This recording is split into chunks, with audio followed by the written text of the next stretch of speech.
أهلا وسهلا بكم متابعي منصة الصحراء. اليوم يعطي المجلسين البلدي والإقليمي بمناسبة ذكرى 14 غشت انطلاقة المشاريع التي تهم البنيات التحتية والمساحات الخضراء. للمزيد من التفاصيل متابعينا ابقوا معنا.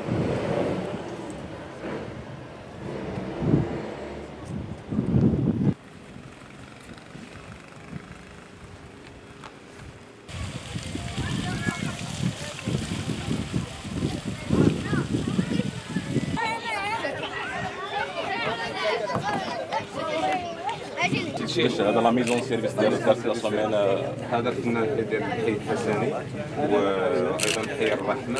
هذو المشاريع اللي عندي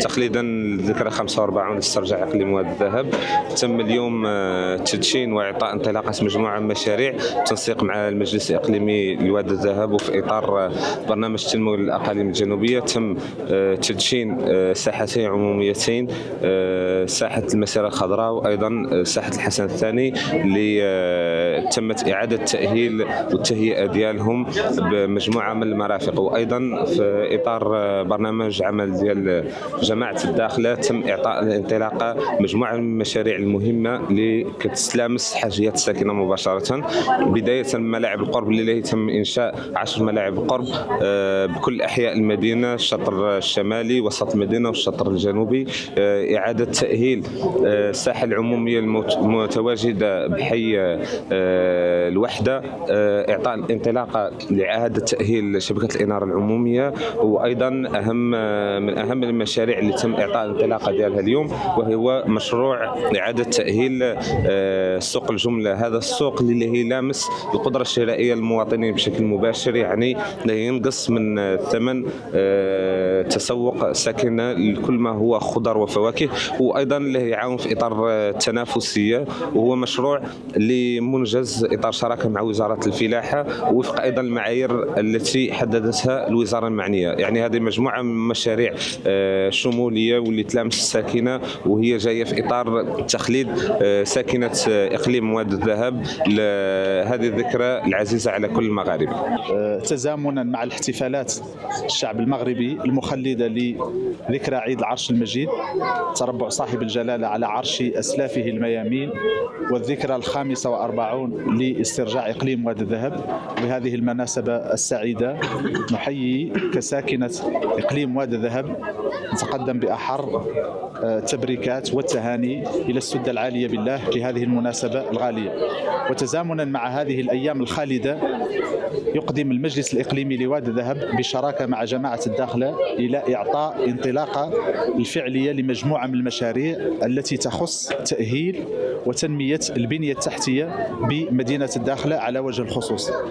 وبهذا الحفل أعطينا اليوم الانطلاقة لمشروعين اللي مهمين اللي كيخصوا الساحات الخضراء بمدينة الداخلة وخلق متنفسات للساكنة ولمرتفقي مدينة الداخلة. يتعلق الأمر بتهيئة وتجديد ساحة الحسن الثاني اللي كتواجد بوسط المدينة وعلى مسافة 8000 متر مربع، بكونسبسيون وتصميم جديد يتماشى ورونق وجمالية مدينة الداخلة، إنارة عمومية جديدة، خلق ملاعب للأماكن للترفيه والترويج عن النفس لساكنة مدينة الداخلة. نفس الأمر يتعلق بساحة المسيرة الخضراء أو ما تلقب قديما بساحة المساوي، متواجدة بحي المسيرة إضافة إلى ساحة الحسن الثاني. فتم إعطاء اليوم الانطلاقة الفعلية لهذه الساحة في حلة جديدة تتماشى مع رؤية أولا جماعة الداخلة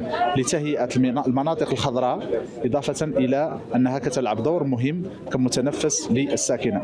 بطبيعة الحال هذو مشروعين ضمن مجموعة من المشاريع التي سينجزها المجلس الإقليمي إن شاء الله بشراكة مع جماعة الداخلة. يتعلق الأمر أيضا بتهيئة والإعطاء الانطلاقة الفعلية للمغسل الأموات، يعني لامور مغسل الأموات التطورات المتواجد بمستشفى الحسن الثاني، فبالتالي تمت يعني التأهيل ديالو وأصبح في حلة جديدة، يعني إضافة إلى تهيئة المجازر الكبرى لبلدية الداخل.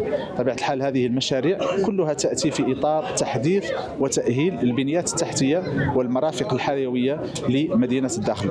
إذن كما رأيتم متابعينا، كانت هذه انطلاقة المشاريع التي تهم البنيات التحتية وأيضا المساحات الخضراء. أما الآن وكالعادة لا تبخلوا بآرائكم واقتراحاتكم، وإلى لقاء آخر.